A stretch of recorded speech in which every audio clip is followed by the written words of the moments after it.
வணக்கம் சார். வணக்கம் மேம். சொல்லுங்க சார், இன்னைக்கு முதல்ல உங்களை பத்தி அறிமுகப்படுத்திக்கோங்க. என் பேர் விவேக் மோகன்குமார். வளர்ந்தது ஃபுல்லாமே சென்னை.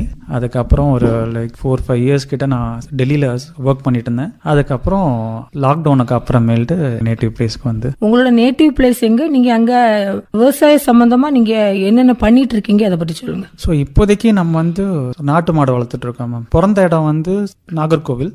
ஆனால் நான் படித்தது எல்லாமே ஃபுல்லாக சென்னை தான். அதுக்கப்புறம் ஒர்க் டெல்லியில் கொஞ்சம் வருஷம் நான் ஒர்க் பண்ணேன். அப்புறம் லாக்டவுனோட இங்கே வந்துட்டோம். ஸோ அப்பாவும் ரிட்டையர்ட் ஆகிட்டாரு. அவரும் ஒரு கவர்மெண்ட் சர்வெண்ட்டாக இருந்து அவர் ரிட்டையர்ட் ஆகிட்டு நாகர்கோவில் வந்துட்டோம். அதுக்கப்புறமேல்ட்டு நாங்கள் இது மாதிரி ஒரு நாட்டு மாடு வளர்க்கணும் அப்படிங்கிற ஒரு பிளான் எங்களுக்கு இருந்துச்சு. அதில் ஃபஸ்ட்டு ஒன்றே மட்டும் வாங்கினோம். காங்கிரீஜ்னு ஒரு ப்ரீடு மட்டும் வாங்கினோம்.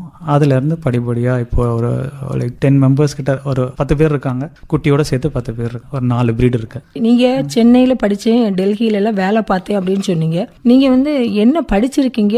உங்களுடைய படிப்பு துறை சார்ந்து நீங்க வேலையும் பார்த்தேன் அப்படின்னு சொன்னீங்க. அது கூடவே விவசாயமும் பண்றேன், கால்நடை வளர்க்குறேன் அப்படின்னு சொன்னீங்க. இந்த ஆர்வம் வந்து உங்களுக்கு எப்படி வந்துச்சு? BE முடிச்சிருக்கேன். முடிச்சதுக்கு அப்புறம் நான் PG டிப்ளமோ MBA அதை முடிச்சேன் HRல. இப்போ நான் வந்து காக்னிசன்ட்ல HR ஒர்க் பண்ணிட்டு இருக்கேன். அது வந்து CTS சொல்லுவாங்க. CTSல இப்போ HR ஒர்க் பண்ணிட்டு இருக்கேன். அதுக்கப்புறம் பாத்தீங்கன்னா நான் ஏன் நாட்டு மாடு ஏன் ரொம்ப முக்கியமா நான் வளர்க்கணும்னு நினைக்கிறேன். மனுஷங்க நம்மளுடைய வந்து சாப்பாடுன்னா நீங்க வந்து என்ன சாப்பாடு சொல்லுவீங்க? முதல்ல பால் தான். குழந்தை பிறந்த உடனே நம்ம தாய்ப்பால் கொடுப்போம். ஆமா ஆமா. அதுக்கு அடுத்த சாப்பாடுன்னு சொல்ல போனா பசுமாட்டு பால். ஆமா ஆமா. அதுவும் பாத்தீங்கன்னா நாட்டு பசுமாட்டு பால் அதான் ரொம்ப முக்கியம். ஆனா பாத்தீங்கன்னா இப்போ பிசினஸ் மோட்டிவ்க்கு எல்லாருமே ஜெர்சி, HF இந்த மாதிரிப்பட்ட பிரீடு, அதாவது பன்னியோடைய விந்தணுக்களை வச்சு ஹைபிரிட் பண்ண அந்த பிரீட்ஸ் எல்லாமே எடுத்துட்டு வந்து அந்த மில்க் கொடுக்குறாங்க.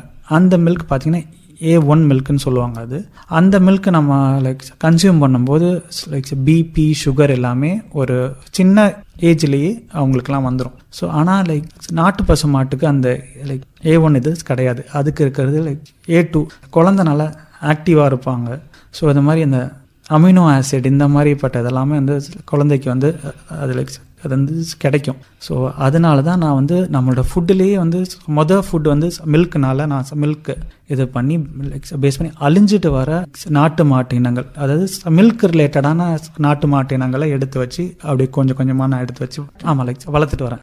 நாட்டு மாடுகள் வந்து நம்மளுடைய மனுஷனே போலதான் எல்லா சக்தியும் இருக்கு. அந்த ஆட்கள் ஐடென்டிஃபை பண்றதுல இருந்து எல்லா விஷயங்களும் நம்ம மனுஷனுக்குள்ள அதே மாதிரியான விஷயங்கள் வந்து இருக்கு. அதனாலதான் பழைய காலத்துல வந்து எல்லாரும் வீட்டுக்கு பின்னாடி அந்த காலத்துல வந்து ஒரு மாடு வச்சு வளர்த்து அதை செல்வம், அதுல ஒரு லட்சுமி கடாட்சம் அப்படின்னு சொல்லி வளர்த்தாங்க. இனி உள்ள காலத்திலேயே அந்த மாதிரி வீட்டுக்கு வீடு ஒரு பசுமாடு வந்தாதான் நம்மளுடைய ஹெல்த், உடல்நிலையா நீங்க சொன்ன மாதிரி நல்லா பாதுகாக்க முடியும். அப்படிதானே? ஆமா மேம். ஆக்சுவலா நீங்க சொன்னது வந்து 100க்கு 100 உண்மை. அதாவது நம்ம வீட்டுல ஏன் ஒரு மாடு இருக்கணும்னா, இப்ப நம்மளுடைய வந்து அதாவது அது நம்ம ஒவ்வொரு ஆளுக்கும் ஃபுட்டுன்னு சொல்ல போனா தாய்ப்பால், அதுக்கு அடுத்த ஃபுட்டுன்னு சொல்ல போனா நாட்டு பசும் பால் தான். அதுக்கப்புறம் விவசாயத்துடைய முதுகெலும்பு. ஆமா, முதுகெலும்புன்னு ஏன் நம்ம வந்து சொல்றோம்னா, நம்ம இப்ப வந்து விவசாயத்துக்கு வந்து உரம் போடுறோம் இல்லையா? நீங்க என்ன வேணா பண்ணுங்க, நெல் சாகுபடியோ இல்லைன்னா வாழை சாகுபடியோ என்ன பயிர் பண்ணாலும் அதோடைய உரம்னு சொல்ல போனா நாட்டு மாட்டு உரம் தான் அதுக்கு வந்து சிறந்த உரம்.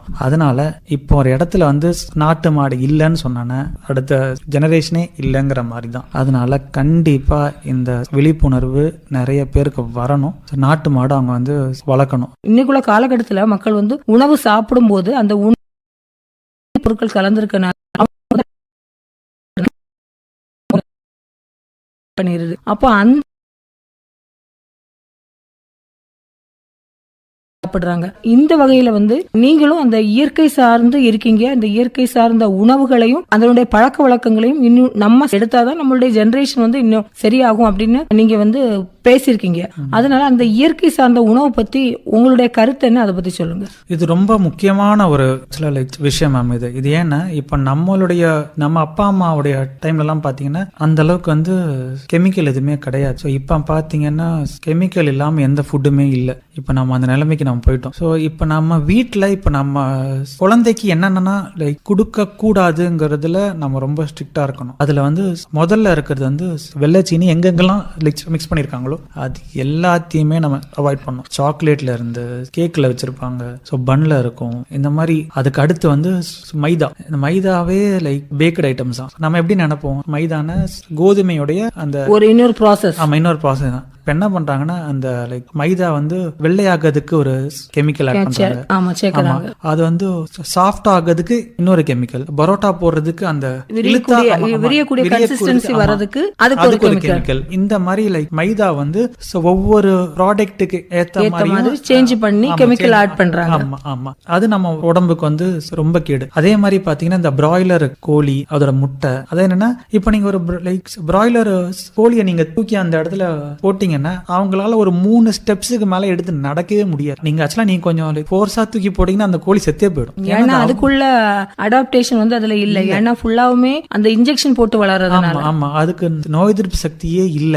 அதோடைய உடம்பும் பாத்தீங்கன்னா கிளீனா இருக்காது. ஆனா நாட்டுக்கோழியை பாருங்க, அதோட உடம்பெல்லாம் கிளீனா வச்சுக்கும், அதோட உடம்புல ஒரு எதுவுமே இருக்காது. ஆனா இந்த பிராய்லர் கோழி அந்த மாதிரி கிடையாது. சோ இந்த பிராய்லர் கோழியை நிப்பாட்டணும், குழந்தைங்களுக்கு கொடுக்க நிப்பாட்டணும். அதுக்கு அப்புறம் நான் சொல்ல போற விஷயம் ரொம்ப முக்கியமான விஷயம், வெள்ளை அரிசி. சோ நாம என்ன நினைச்சிட்டு இருக்கோம், அரிசி எல்லாமே அது வந்து ஒரே விதமான அரிசி நினைச்சிட்டு இருக்கோம். அதான் கிடையாது. இப்ப நம்ம அரிசி எல்லாம் 6 மாசம் அரிசி போய் 3 மாசம் அரிசி ஆயிடுச்சு. இப்ப எப்படி நம்ம வந்து பிராய்லர் கோழி இந்த மாதிரி பாக்குறோமோ அதே மாதிரிதான் இப்ப அரிசியும் ஹைபிரிட் ரைஸ் தான் நம்ம எல்லாம் எடுத்துட்டு இருக்கோம். இப்ப பாத்தீங்கன்னா இந்த வெள்ளை அரிசி வந்து உங்களுடைய வயிற்றை மட்டும்தான் நிரப்பமே தவிர்த்து எந்த சத்துமே இருக்காது, ஒண்ணுமே கிடையாது. இப்ப எப்படி வந்துட்டு வந்து ஒரு மைதா மாதிரியோ அந்த மாதிரிதான் இந்த அரிசி. அதனால நம்ம என்ன பண்ணோம், நம்ம லைக் வீட்டுல நம்ம குழந்தைங்களுக்கு 6 மாசம் அரிசின்னு இருக்கு. நான் சொல்ற அரிசியில வந்து லைக் கருங்குருவான்னு ஒரு அரிசி, அந்த அரிசி 3 நாள் எடுத்தா போதும். 3 to 4 நாள் எடுங்க.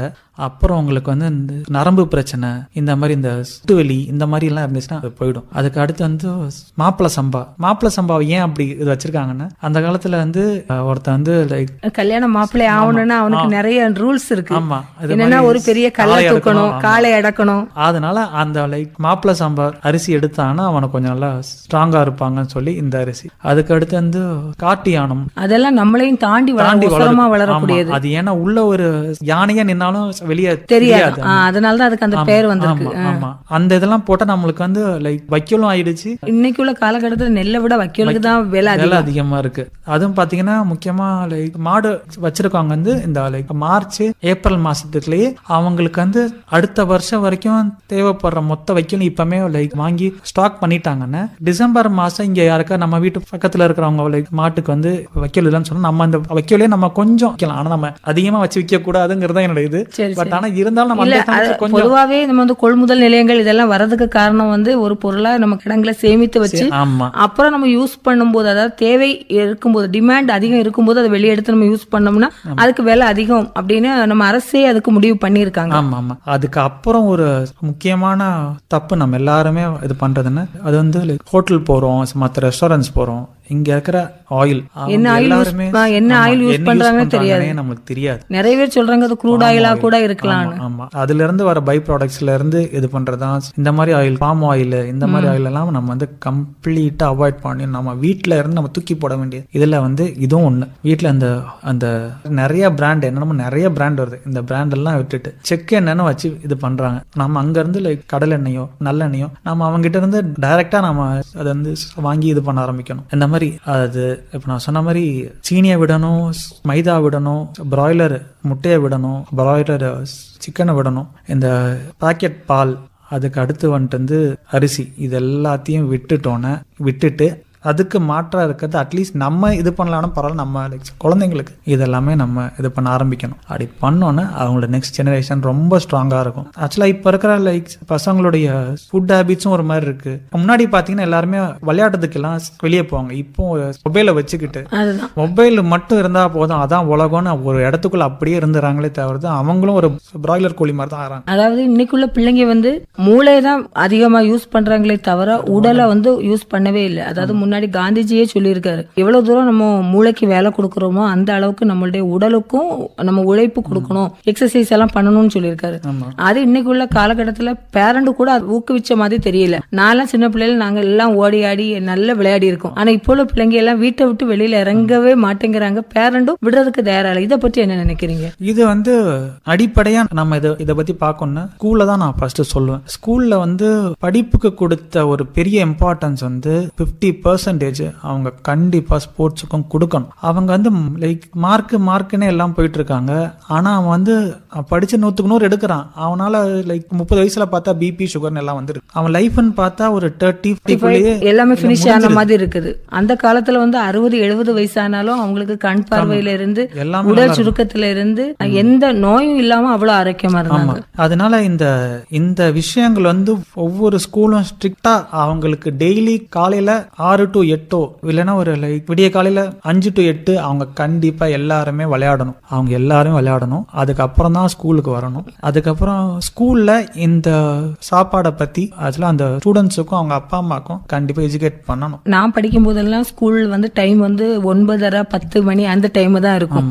அந்த பகல்ல நல்லா விளையாடிட்டு அதுக்கப்புறம் தான் நம்ம ஸ்கூலுக்கு போவோம். அதே மாதிரி சாயங்காலம் பிள்ளைங்க வரும்போதும் 4 மணிக்கு கிரவுண்ட்ல போய் விளையாடிட்டு அதுக்கப்புறம் 6 மணிக்கு தான் வீட்டுக்கே வருவோம். அப்போ வந்து படிப்பு வந்து செகண்ட் தான். படிப்பு படிக்காண்டான்னு சொல்லல. அப்ப இந்த அளவு காம்படிஷனும் இல்ல. நமக்கு வந்து அவ்வளவு ஈஸியாட்டு பேரண்ட் விட்டாங்க. ஆனா இன்னைக்குள்ள காலகட்டத்தில் எக்ஸசைஸ்ங்கிறது பிள்ளைகளுக்கு சுத்தமா இல்லாம போச்சு. அதனால நீங்க சொன்ன மாதிரி சின்ன வயசுல எல்லா நோய்களும் பிள்ளைங்களுக்கு வந்துருது. இதே மாதிரி நம்ம வாழ்க்கை வந்து போச்சுன்னா இனி பாத்தீங்கன்னா நெக்ஸ்ட் ஜெனரேஷன் கிட்ட மோஸ்டா எல்லாருக்கும் வீடு இருக்கும், கார் இருக்கும், எல்லாம் இருக்கும். ஆனா அவங்களுக்கு வந்து ஆரோக்கியம் இருக்காது, ஹெல்த் ஆரோக்கியம் இருக்காது, உணவும் இருக்காது, அதை சாப்பிடறதுக்குள்ள ஆரோக்கியமும் அவங்களுக்கு இருக்காது. இப்போ நீங்க சொன்னீங்க வந்து நிறைய ஜங்க் ஃபுட் எல்லாம் சாப்பிட்டுட்டு இருக்காங்க பிள்ளைங்க. அதை மாத்தணும், இயற்கை உணவுகளுக்கு மாத்தணும்னு சொன்னீங்க. இப்போ இயற்கை உணவுகள் நம்ம பிள்ளைங்களுக்கு கொடுக்கணும்னா என்னென்ன உணவுகளை நம்ம தேர்ந்தெடுத்து கொடுக்கலாம்? இப்போ பாத்தீங்கன்னா இப்போ வந்து ஒரு 31 விதமான தானியங்கள் எல்லாம் எடுக்கிறாங்க. அதுல வந்து சிறுதானியங்களும் இருக்கு. ஆமா, சிறுதானியங்களும் இருக்கும், நவதானியங்கள் இருக்கு, கருப்பு கவனின்னு ஒரு அரிசி இருக்கு. இதை பத்தி இப்ப நிறைய பேர் இது பண்ணிட்டு இருக்காங்க. அது நிறைய பேருக்கு அந்த அரிசி பாத்தீங்கன்னா அது நம்ம சமைக்கும் போது பொங்கல் மாதிரி ஆயிடும். பொங்கல் மாதிரி ஆயிரும். இன்னொன்னு வந்து அந்த கருப்பு கவனி அரிசியை வந்து சமைக்கிறதுக்கு ரொம்ப லேட் ஆகும். லைட்டா 2 பொடிச்சு நம்ம சமையல் பண்ணும் போதுதான் அது வந்து நல்ல வேகும். நாங்க என்ன பண்ணிட்டோம்னா இது நாங்க வந்து அப்படியே பிரேக்ஃபாஸ்ட்டுக்கு அப்படியே லைக் மூவ் பண்ணிட்டோம். இதை நாங்க என்ன பண்ணிட்டோம், பருத்து ரவை ஆக்கிடுவீங்களோ? இல்ல, இந்த கருப்பு கவனி அரிசியை வந்து பச்சை அரிசியா வச்சு லைக் புட்டா வச்சிருவோம். நாங்க வீக்லி ஒரு நாள் வந்து இந்த புட்டு வந்துரும். அதே மாதிரி வீக்லி ஒன்ஸ் வந்து லைக் மாப்பிள சம்பா அவல் இது வந்துரும். பிரேக்ஃபாஸ்டா சாப்பிடுவீங்க? பொதுவாவே அவல் நல்லதுதான். ஆமா. ஸோ லஞ்சுக்கு அவங்களுடைய குழந்தைக்கு கண்டிப்பா கருங்குருவை, மாப்பிள சம்பா இந்த மாதிரிப்பட்ட அரிசி மட்டும்தான் கொடுக்கணும். அவங்களுக்கு அந்த வெள்ளை அரிசி, அதுவும் முக்கியமா அந்த பிரியாணி அரிசி இதெல்லாம் வேணவே வேணாம். அதெல்லாம் சும்மா எப்பமாவது ஏதாவது ஒரு அக்கேஷன்ல நம்ம வந்து சாப்பிடலாம். ஆமா. ஆனா நம்மளோட டெய்லி ரொட்டீன்ல இந்த பிரவுன் ரைஸ் கண்டிப்பா இருந்தாகணும். பிரவுன் ரைஸ்னா எல்லாரும் அந்த பிரவுன்லயும் இப்ப நிறைய இது பண்ணு. ஆனா அப்படி இல்லாம அது ப்ராப்பரா சம்பா அரிசியா இருக்கணும். 6 மாசம் அரிசியாங்கிறது நம்ம ரிசர்ச் பண்ணி பார்த்து அந்த நல்ல அரிசி தான் நம்ம பசங்களுக்கு ஒவ்வொன்றும் பார்த்து கொடுத்தோம்னா அடுத்த ஜெனரேஷன் வந்து அந்த மாதிரி கெட்ட நோய்கள்ல இருந்து அவங்க ரொம்ப ஈஸியா வெளியே வந்துருவாங்க. அப்புறம் வந்து காய்கறிகளும் நீங்க சொன்ன மாதிரி அவ்வளவுமே வேதி உரங்களை போட்டுதான் கொடுக்குறாங்க. அதுல இருந்து நமக்கு கொஞ்சம் இடம் இருந்ததுன்னா நமக்கு தேவையான காய்கறிகளை நாம வீட்லயே கூட நம்ம பண்ணலாம். அந்த மாதிரி கொடுத்தா கூட. ஆமா, அதுல வெண்டை, மிளகு, தக்காளி இதெல்லாம் நமக்கு ஓரளவுக்கு நமக்கு நாட்டு தக்காளி எல்லாம் வீட்லயே வளரும். அந்த மாதிரி கூட நமக்கு இடம் இருந்தா பண்ணலாம். இடம் இல்லாதவங்க வந்து ஒரு தொட்டி வச்சு கூட நமக்கு வளர்க்கலாம். இன்னைக்கு நிறைய ஆப்ஷன் இருக்கு. ஆமா, அப்படி கூட நம்ம பண்ணலாம். பண்ணினா கூட நம்மளுடைய ஆரோக்கியத்தை நம்ம காக்கலாம். ஆமா ஆமா. மாடி தோட்டம் போடுறாங்க நிறைய அபார்ட்மெண்ட்ல இருக்கிறவங்களால வந்து பாத்தீங்கன்னா அழகா வீட்டுக்கு பால்கனில இங்க மேல எல்லாம் வந்து மாடி தோட்டம் போட்டு அவங்க வீட்டுக்கு எது தேவைப்படுற ஒரு சின்ன இருக்கிற காய்கறிகள் எடுத்து அவங்க வீட்டுல சமைக்கிறாங்க. இதெல்லாம் ரொம்ப நல்லது. இந்த மாதிரி எடுத்துட்டு போய் ரொம்ப நல்ல விஷயமா இருக்கும். சரி, இப்போ நீங்க சொன்னீங்க இன்னைக்குள்ள காலகட்டத்துல வந்து இந்த விவசாயத்துக்கு மேல இளைஞர்களுக்கு ஆர்வம் வந்து ரொம்ப கம்மியா இருக்கு. இப்ப அந்த ஆர்வம் வந்து அவங்களுக்கு வரணும் அப்படின்னா அவங்க என்னென்ன விஷயங்களை கடைபிடிக்கணும்? அதாவது இப்ப பாத்தீங்கன்னா வந்து சென்னை மாதிரிப்பட்ட சொல்லணும். இப்போ சென்னை, டெல்லி எல்லாம் பாத்தீங்கன்னா ரொம்ப பிஸியான லைஃப். நம்மளுக்கு வந்து இருக்கிறதுக்கே நேரம் இருக்காது. ஆமா, இருக்க நேரம் இருக்காது. சோ மோஸ்டா என்ன பண்ணுவோம், இந்த மாதிரி ராத்திரி 12-1 மணி ஆனாலும் ஆர்டர் பண்ணிட்டே இருக்காங்க, அவங்க டெலிவரி பண்ணிட்டே இருக்காங்க. அந்த ஃபுட்டு வந்து எடுக்கிற ஃபுட்ல இருக்க ஆயில் ஆகட்டும், சீஸ் ஆகட்டும், பன் ஆர்டர் பண்றாங்களா, இல்லைன்னா பீஸாவோ, இல்லைன்னா லைக் பர்கர்னா லைக் பாஸ்தா என்னென்னமோ ஆர்டர் பண்றாங்க. இவங்க அதை எப்படி ப்ரிப்பேர் பண்றாங்க, அதனால என்ன சைடு எஃபெக்ட்லாம் ஆக போகுது. இதாவது என்னன்னா இப்போ நெக்ஸ்ட் ஜெனரேஷன்ல நீங்க அதை வந்து பாத்தீங்கன்னா இப்ப எல்லார்கிட்டயும் கார் வந்துரும். இப்ப பாத்தீங்கன்னா நெக்ஸ்ட் ஒரு 2-3 இயர்ஸ்ல மோஸ்டா ஒருத்தன் ஜாப் ஏறினாவே அவன்கிட்ட கண்டிப்பா ஒரு 1 லட்சம் 1.5 லட்சம் ரூபாய்க்கு இப்ப இருக்கு நம்மளுக்கு கார் இருக்கு, வாங்கிடலாம். அதே மாதிரி வீடும் நம்ம எப்படியாவது கொஞ்சம் லோன் எல்லாம் போட்டு அழகா ஒரு வீடு நடத்தலாம். ஆனா அடுத்த ஜெனரேஷன்ல ஒரு நல்ல ஃபுட் எவன் வீட்டுல இருக்குன்னு அவன் தான் வசதியானவளா இருப்பான். அதாவது இப்போ காரும் இப்ப நம்ம வீட்டுல நம்ம எல்லார் வீட்லயும் இருக்கு. அதே மாதிரி எல்லாருக்கும் சொந்த வீடும் வந்துரும். ஆனா அதுக்கு அடுத்து இருக்க இதுல பாத்தீங்கன்னா யாருக்கிட்ட நல்ல பால், யாருக்கிட்ட நல்ல அரிசி, அதே மாதிரி இந்த வெல்லம், இந்த மாதிரி ஐட்டம் எல்லாம் வேற யார் வீட்டுல இருக்கோ அவன் மட்டும்தான் வசதியானவனா இருப்பான். சோ இதை அவங்க இப்பமே ரியலைஸ் பண்ணி விவசாயத்துக்குள்ள இப்பமே அங்க உள்ள ரொம்ப பெருசா நுழைய தேவையில்ல. அவங்க டெய்லி ஒரு 1 hour இதை பத்தி சும்மா நெட்ல அடிச்சு பார்த்துட்டு அப்படியே ஸ்லோவா உள்ள அப்படியே கொஞ்சம் கொஞ்சமா வர முயற்சி பண்ணணும். இப்ப அவங்களுக்கு வேற ஆப்ஷனே இல்ல. உங்களுக்கு ஒரே ஒரு ஆப்ஷன் தான். இப்போ உங்க நெக்ஸ்ட் ஜெனரேஷனை நீ போய் காப்பாத்து நினைச்சா நீ விவசாயத்துல இறங்கினா மட்டும்தான் உன் குடும்பத்தை காப்பாற்ற முடியும். இல்லாட்டி முடியவே முடியாது. இப்ப என்கிட்ட நாட்டு மாடு இருக்கு. அந்த நாட்டு மாட்டு பால் நான் என் குடும்பத்துக்கு கொடுப்பேனா இல்ல நான் மத்தவங்களுக்கு கொடுப்பேனா? ஃபர்ஸ்ட் முதல்ல நம்ம தானே ஆரோக்கியமா இருக்கணும் நினைப்போம். ஆமா, அதுக்கப்புறம் தான் மத்தவங்களுக்கு கொடுக்க போவோம். இப்போ அந்த நாட்டு மாடு இப்ப பாத்தீங்கன்னா முன்னாடி ஏழை வீட்லயும் ஒரு நாட்டு மாடு வச்சிருப்பாங்க. இப்ப பாத்தீங்கன்னா வெறும் வசதியானவங்க வீட்டுல மட்டும் தான் நாட்டு மாடு வச்சிருக்காங்க. அந்த நிலைமைக்கு நம்ம எல்லாரையும் பிடிச்சி தள்ள வச்சுட்டாங்க. அதனால நான் என்ன சொல்லுவேன்னா இப்பமே யங்ஸ்டர்ஸ் எல்லாருமே இப்பமே ஏதோ ஒரு இதுல விவசாயத்துக்குள்ள நுழைஞ்சே ஆகணும். இப்ப நுழையாட்டி நம்ம நெக்ஸ்ட் ஜெனரேஷன் காப்பாற்ற முடியும். முதல்ல நம்மளே இந்த ஜெனரேஷன்லயே காப்பாற்ற முடியாது. இப்போ நீங்க சொன்னீங்க நம்மளுடைய உணவு பழக்க வழக்கங்கள் இயற்கை சார்ந்து இருக்கணும். அப்பதான் நம்மளுடைய வருங்கால சந்ததிகள் நல்ல வளப்படும். அது மட்டும் இல்லாம இளைஞர்களும் விவசாயத்துக்குள்ள வரணும். இனி வரக்கூடிய காலத்துல யாரு நல்ல வசதி வாய்ப்போட இருக்கான்னு பாத்தீங்கன்னா அது ஒரு நல்ல ஃபுட்டு சாப்பிடக்கூடிய ஒருத்தன் தான் ஆரோக்கியமான ஒரு வழிக்கு போவான். அவன் தான் பணக்காரன் அப்படின்னு நீங்க சொன்னீங்க. உண்மையிலே இந்த விஷயங்கள் நம்மளுடைய குமரி பண்புகள் நிறைய பேர் கேட்டுட்டு இருப்பாங்க. கண்டிப்பா இனி இந்த விஷயத்தை அடுத்த லெவலுக்கு அவங்க எடுத்துட்டு போவாங்க அப்படிங்கிற நம்பிக்கையோட இன்னைக்கு உங்ககிட்ட இருந்து விடைபெற்றுக் கொள்கிறோம். ரொம்ப நன்றி. ரொம்ப நன்றி மேம்.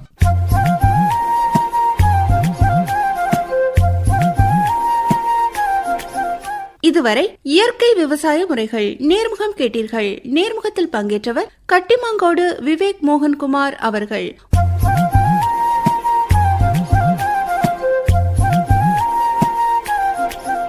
உடன் உரையாடியவர் ரதி அருண்குமார்.